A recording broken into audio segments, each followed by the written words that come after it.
You're up. All right, welcome back, everyone. I'm joined here with Josue, and we'll start talking about some of the things that you came up with, some of the projects. We'll start discussing them.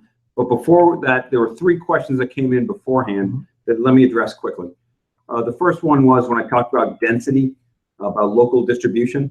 Luckily, when you guys come here in July, 2 of the world's leading experts on approximation of last mile delivery are here.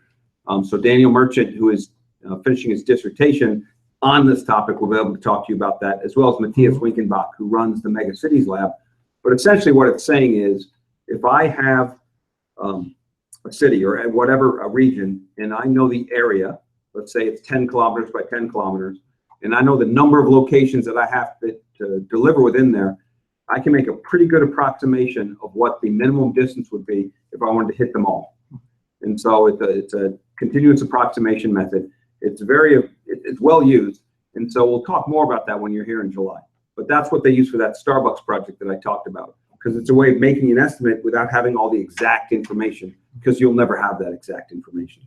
The second question was, is this total cost equation the only formula you'll use to run a supply chain? Of course not. No. It's just a really good way to connect the 3 basic logistics functions: forecasting, inventory, and transportation. You'll see a lot of other models and tools to help you control or manage or plan different aspects of transportation, but that's like the granddaddy. It's also a good concept, because one of the projects that you'll probably end up with, or a tool that you'll use as you go to your career, is you'll develop a total landed cost equation of some sort. Whenever you're looking at different options for replenishing, you might have a larger total cost equation that might include manufacturing or procurement. So just the idea of building a total cost equation is a very valuable concept. But the one I showed you is the generic one that ties together, like I said, forecasting, inventory, and transportation. And the last thing, someone asked the question about launching new products. What's the best demand forecasting? Unfortunately, there's really no good ones, because everything that we've shown you, as far as exponential smoothing, time series analysis in general, assumes you have history. And so the challenge with new product is you have no history. And so there's a couple things you can use there. One is you look for similar products, and you can look at whether a product is an extension, whether it's let me think, new to market, new to the world, new to market, new to company, or an extension of the existing product. And as you move further to being closer to new to the world, then you have less things that you can model to it. But if it's an extension, let's say I'm introducing, I'm working for Coca-Cola, and I'm introducing Coca-Cola with grapefruit. Well, I can probably look at other extensions and get a guess of how that will do compared to other ones. But if I'm introducing something brand new, so think back to 2007 when the first iPhone came out, that was pretty brand new. And so how do you estimate that? So if it's an extension, you can leverage and look for similar, like-ish kind of products. If it's really brand new to market, brand new to world, there's some techniques, and one of them is the Bass curve. And what that follows is this S-shaped curve. We've probably all seen it, where when initially there's little adoption, all of a sudden it takes off, you hit saturation, then it hits total saturation in the market, this S curve.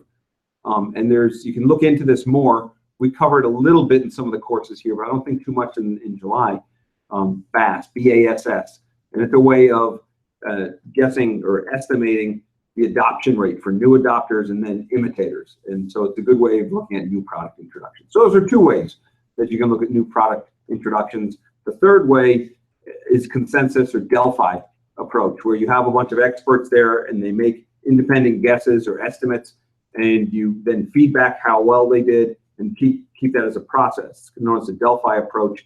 It's a way of collecting distributed intelligence. So these are some software, that's more of a subjective way, but there are ways you can do some forecasting for new products. All right.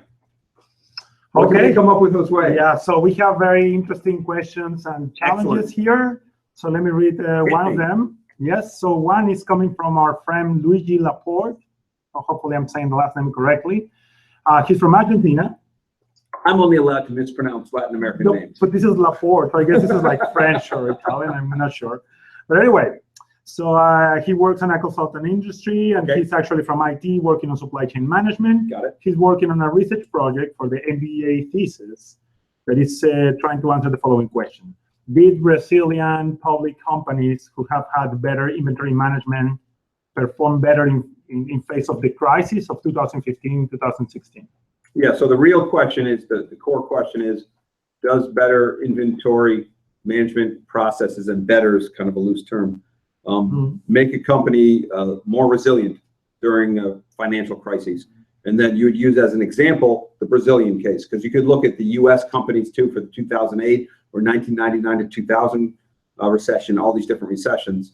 And so let's think about how would you answer that question? So one approach I would, the challenge would be you'd have to find a lot of companies because you're asking something very specific. So one way is to start with a survey or a set of interviews with companies and try to understand, because you have two things that you have to figure out. One is how to determine if a company had good inventory policy or not. How are you going to classify that?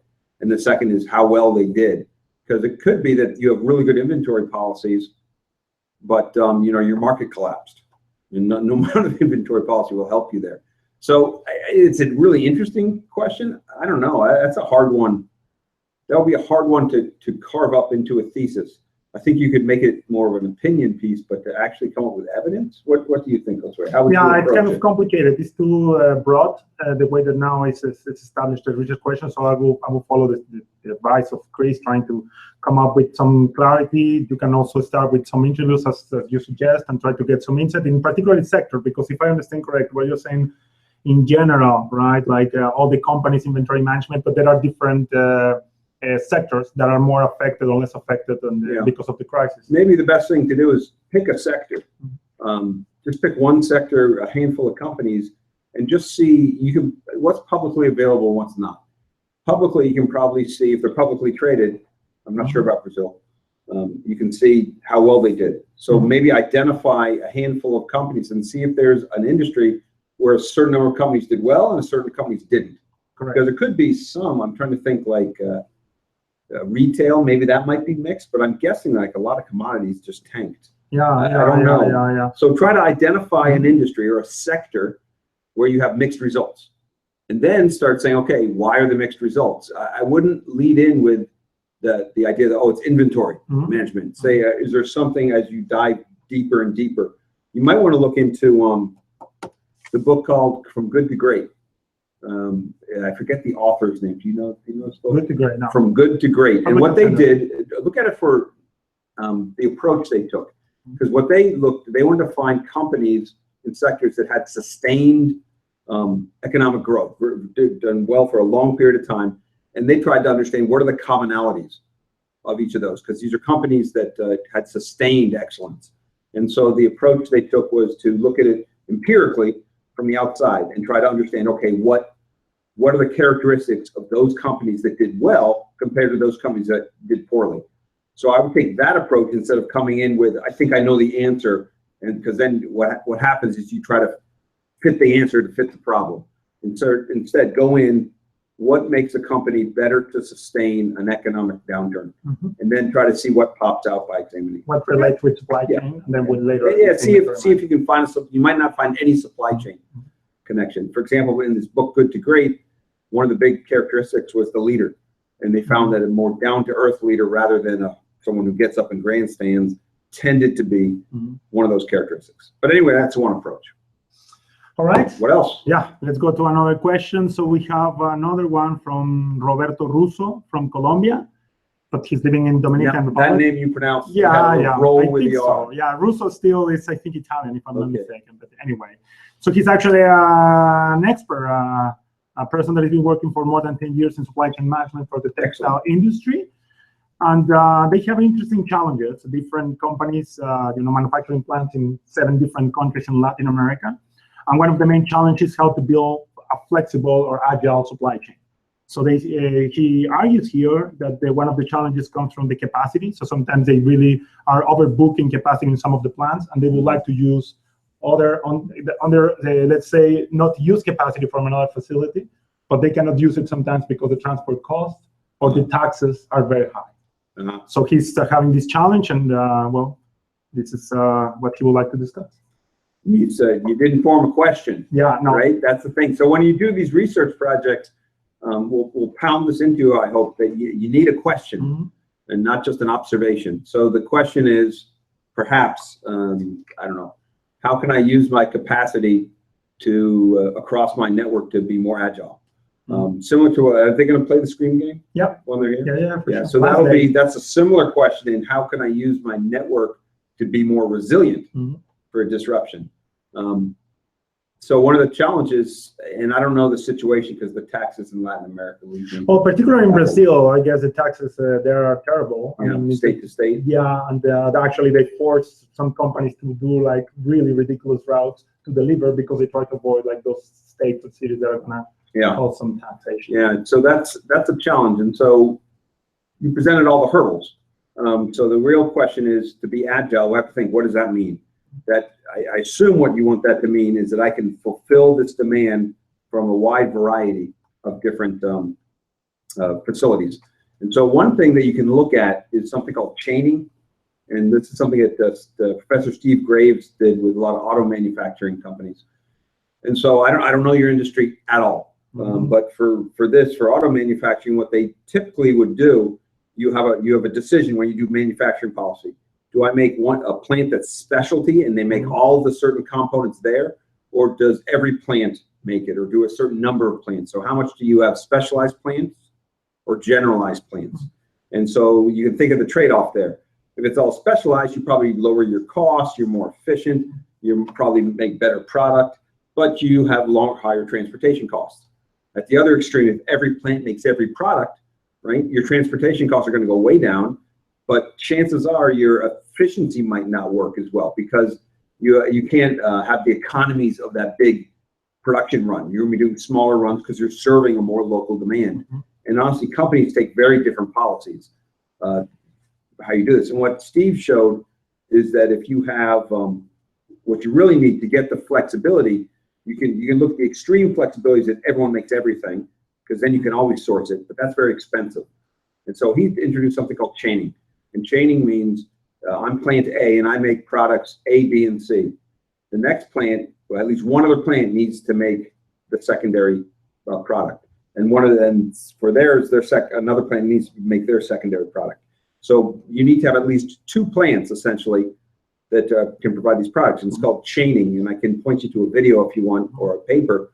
But it provides about 80 to 90% of the total flexibility at a much lower cost. So for your textile industry, I don't know if that's the issue, switching manufacturing between. But if that is it, then you can look at making the decision of trying to understand, what do I specialize and what do I generalize in my plants? This is one thought, but again, there's probably a lot of particulars with the industry that I'm not familiar with. All right. I don't know. Yeah, so just to comment, sometimes when you try to build an agile or flexible supply chain, it's very important to see all the entities in the supply chain. So of course you can build more redundancy, right, or have more capacity, but this also comes to the way that you are doing your demand planning, for instance. So if you can reduce the variability, or you can have more sensitivity with the suppliers, this will require also less inventory, or and then this can create more capacity for those plants that you're actually having like this overbooked capacity that you need actually to do the swapping. But there are many things. So the important message for you here is try to establish the question, and this will help you to have more clarity. Correct. All right. So we have another comment here, but still is not a question. You guys got to come up with questions. Yes. That's the hardest part. So it says, this is Fernando Mutarelli from Brazil. So he's a business administrator, master's degree from transportation, and also MBA. And he's been working on supply chain management in his career. And this is the main challenge he has found in his career, is how to balance service level improvements and logistics cost reductions. Sure. This is the problem of everybody. Yeah. So it's that trade-off of level of service, LOS, and cost. So there's a bunch of ways you can approach this, and one of it, interesting, we've done a lot of studies with companies and tried to understand, does the level of service cost more or not? Do you pay more? If you pay more to a carrier, does that improve the service? And we found actually very little evidence that it does. Sometimes we found it to be negatively correlated. So what that means is, it's the idea that, and what we found is, this is for a case study with a company called Chiquita. bringing in, it wasn't with their bananas, it was mainly with their produce and lettuce and things that they moved from California to the rest of the US. And we found that actually the carriers that paid the most money to had the worst performance, where performance was measured as on-time pickup, on-time delivery, acceptance rate, how often the carrier accepts the load, and then the quality in terms of temperature, consistency of temperature. And as we dug deeper, we found out that really there were two types of carriers that were being used. The regional guys, the small regional carriers, charged less and were much better because they operated within a certain area. The large national carriers charged more and they had worse service. And that was mainly because they had to cover, they had a different mission. They had to cover every possible lane. So if you look at this, one thing you might want to consider is having different levels of service for different types of carriers because they're serving different functions. A truck's not always a truck. So there's other characteristics. So you might want to consider, a research project could be, how do I segment my routing guide and my performance metrics in order to improve level of service and lower costs? That could be one way to do it. And segmentation might be a good way to approach that. All right. So I don't think we have any further questions, and we are actually about time. So Chris, all right. Thank you very much for your time. Thanks. It's really a great pleasure to have you here, and I hope, guys, that you enjoy all this experience. And I will see all of you in January. I won't see you in July, I'm sorry. But I'll see you in January when you come up to Boston in the winter. So bring a heavy coat. Yeah, well, now don't. Now it's for the summer. Yeah. Okay, take care. All right, thank you. Bye.